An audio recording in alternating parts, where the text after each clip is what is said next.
Have you ever wanted to connect with someone, but you stopped yourself? Maybe it was a stranger you wanted to approach, or someone you already knew but wanted to connect with on a deeper level. If you're like me, you might be familiar with this really fun word called fear. Fear whispers in my mind, you don't know what to say to that person. You might be rejected. You're bothering them. Even if I had the initial motivation to connect with someone, the more I think about it, the more difficult it seems. So I end up just keeping to myself where it feels more safe and familiar. But then I feel a pang of regret. How many opportunities might I be missing out on? The mindset of staying in my comfort zone stuck with me for many, many years. And gradually I felt more lonely and disconnected.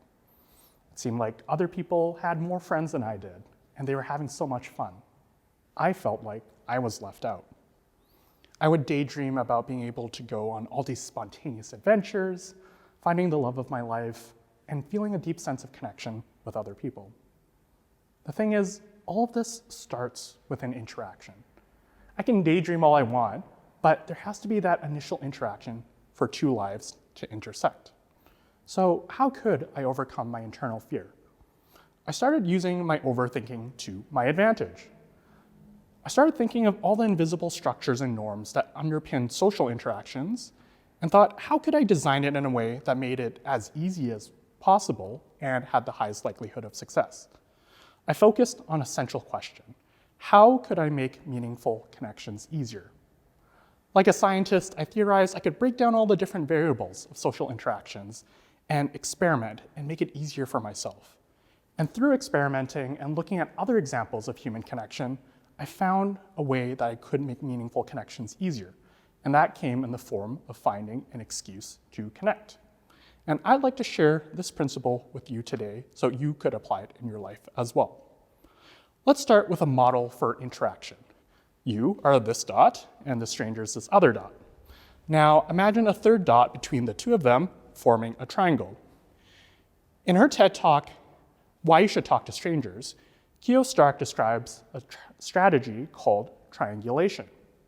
In essence, there's some third thing that both you and the stranger notice. Say I'm outside and me and a stranger are both looking at a public art piece. I can approach the stranger and say, hey, what do you think of this funky looking art piece? You see, that becomes the physical focal point that links us together and gives us an excuse to start talking. Now, the third point in the triangle could be anything. I call it an excuse to connect. To help you better remember this concept, let's abbreviate excuse to connect to ETC. So I'd like to invite everyone in the audience right now to participate in a quick question and pay attention to the other people around you. Could you raise your hand if you prefer dogs over cats? Okay, I see a couple of hands up. Could you raise your hand if you prefer cats over dogs? Okay, I see some people that are unsure. So could you raise your hand if you don't have a strong preference for either? Okay, there you go. Now, remember the other people that had their hands raised when you did, because you now share a common ground. You have an excuse to connect, your ETC. You could approach someone after this talk and start a conversation about their preference or lack of preference when it comes to dogs or cats. So why does this work? If we have a look at our model again, you'll see that the difficulty in connecting with someone comes from our perceived distance to them. This distance can come in many forms, but I tend to see it when I think of people who are successful. People that are CEOs or have these long lists of achievements, it feels like I can't talk to them, that they're so intimidating. But what just happened here is I played the role of a facilitator. I designed the parameters that would make meaningful connections easier. The ETC helped lessen the distance between you and the stranger. So even if they are a CEO, it's okay to talk to them about if they like dogs or cats. You see, there's lots of examples out there of human connection, storytelling, or community building initiatives. For example, making big talk instead of small talk, or challenging yourself to talk with a stranger every day for a full year, or intentionally going out and trying to be rejected for 100 days. or going to a human library event. The list goes on and on. And I've started my own human connection initiatives too, through photojournalism, podcasting, and coaching.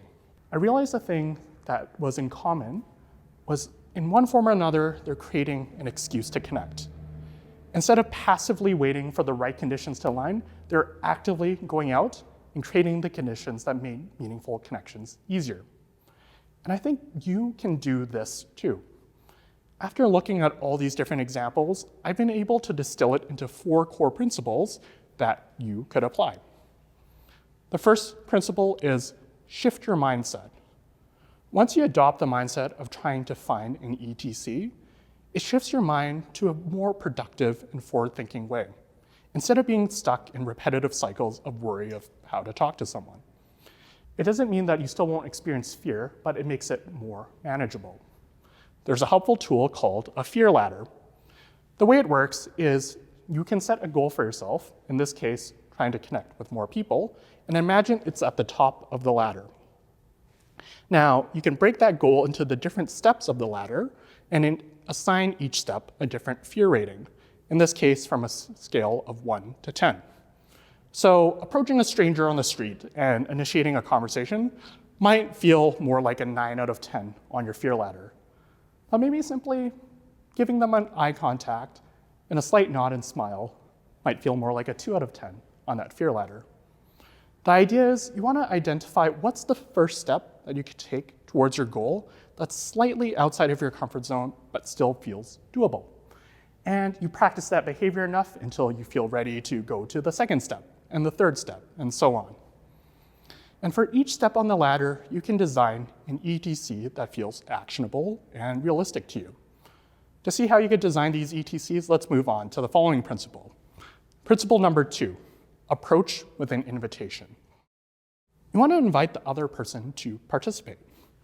This is crucial because you're obtaining their consent. If you extend the invitation and they decline, which they have every right to do, you have to move on.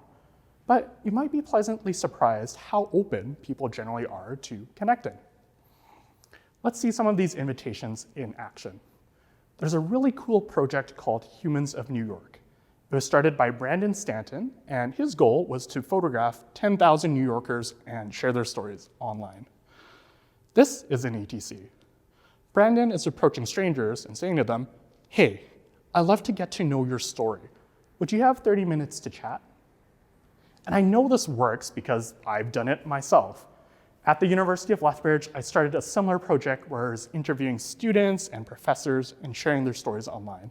And let me tell you, people love talking about themselves. So this was a really great excuse for me to connect with anyone I wanted to. Here's another example. What if you Googled the most boring town in America and challenged yourself to go there and throw a party within 48 hours? Well, this is exactly what a group of guys did. There's a YouTube channel called Yes Theory, and their whole premise is life's greatest moments and deepest connections come when you step outside of your comfort zone. So they went to this random town in the middle of nowhere and told the residents, "Hey, we don't think you're actually the most boring town. Let's show the world that you are actually a cool place." And one thing led to the next. They found this barn, they found this DJ and catering, and they threw an awesome party that community will remember forever. Now, that might sound very big, but here's a smaller scale thing that you could try out yourself. I've purchased many packs of question cards that help facilitate conversations. My favorite card pack is called We're Not Really Strangers. Designed by Crane O'Diny, the questions are divided into 3 levels to help people build more meaningful connections. The first level is perception. These are cards around first impressions and are meant to help break the ice. For example, on a scale of 1 to 10, how messy do you think my car is? 1 being cleanest, 10 being a complete disaster. Explain. Now, I remember playing this game with a friend and we drew this card and I said, "My car's a 3. And she looked at me kind of annoyed and she said, "Wow, Richard, that's so good for you. My car's a 9. You see, when it's framed as a game, it helps people open up. And because it's in a playful and fun environment, that's how you can get to these deeper conversations. If you think back to your fear ladder, this might be lower on your ladder because you know it's a compelling invitation that most people are likely to say yes to. Moving on to the next principle, it's get a dog. Now, I know the dog lovers in the crowd right now are shaking their heads approvingly, and the cat lovers are shaking their heads disapprovingly. Well, dogs are this excellent example of an ETC. There's been so many times where I've seen strangers just approach another stranger and ask, hey, can I pet your dog? Remarkably, dogs are this conduit that breaks down barriers and forms connections. Now, you don't actually have to get a dog. The principle here is to think about how you could design the conditions as though you had a dog. This is the reverse of the previous principle, where instead of approaching others with an invitation, you're creating an excuse for them to approach you. For example, there's this lady named Molly Kay who runs a project called Turned Out Tuesdays. Every Tuesday, she'll dress up in this fancy vintage clothing and just walk around.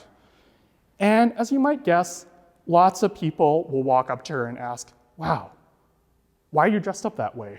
Or your dress looks so nice. With her dressing up in this splendid and fashionable way, she's inviting all these different connections. Here are some other ideas. What if you had a sticker on your laptop that said, if you're reading this, come say hi?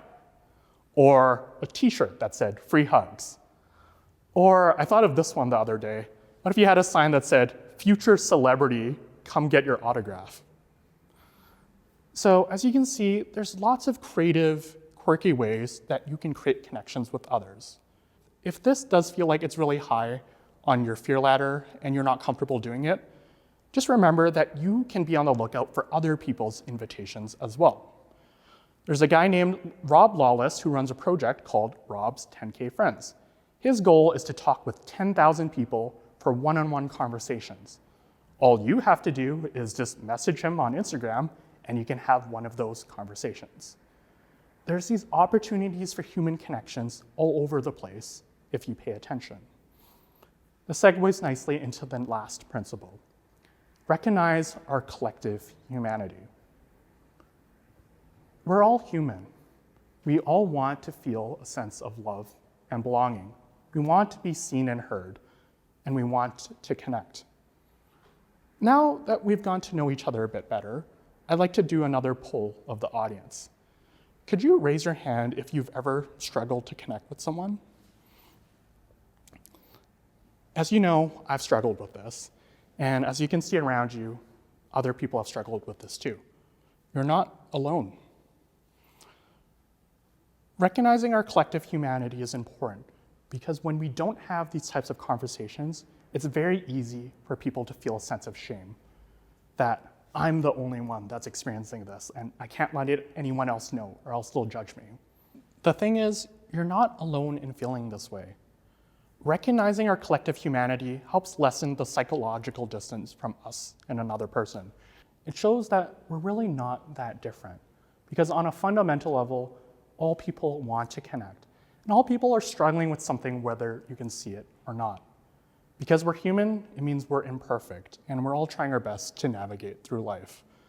There's been many times when I've messed up a social interaction, and I think to myself, oh, that was so bad of me. But now I'm trying to practice more self-compassion, where instead of saying that was so bad of me, I say that was so human of me.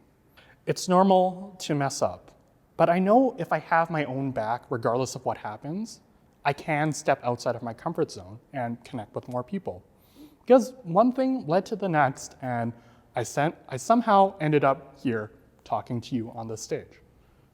Finding an ETC seems like a simple idea, but it's powerful in practice. You never know how any connection can transform your life. Meeting the right person at the right place could change your whole trajectory. You might make a lifelong friend, or meet your business partner, or your significant other. And there's all these opportunities all the time. I think that finding an excuse to connect can not only transform your life, but can transform the world. I envision a world where the term excuse to connect becomes part of our common vocabulary. This is my life's work, and I'm inviting you all to participate as well. You can find excuses to connect in your schools, neighborhoods, and workplaces. The good thing is we're all built for connections. Some of us are more comfortable with it than others, but I believe that you can be a connector in your own way by applying previous principles. If you're already a social butterfly, then my message to you is keep up the great work, because you're creating the momentum for a larger movement. My ultimate vision for this is to empower and connect connectors. And we can change our lives and the lives of others one connection at a time. So I've given you a lot of different excuses to connect, but here's one I want to leave you off with. You can use me as an excuse. You can say, some guy on a TEDx talk told me to connect with more people. So do you want to talk? Thank you.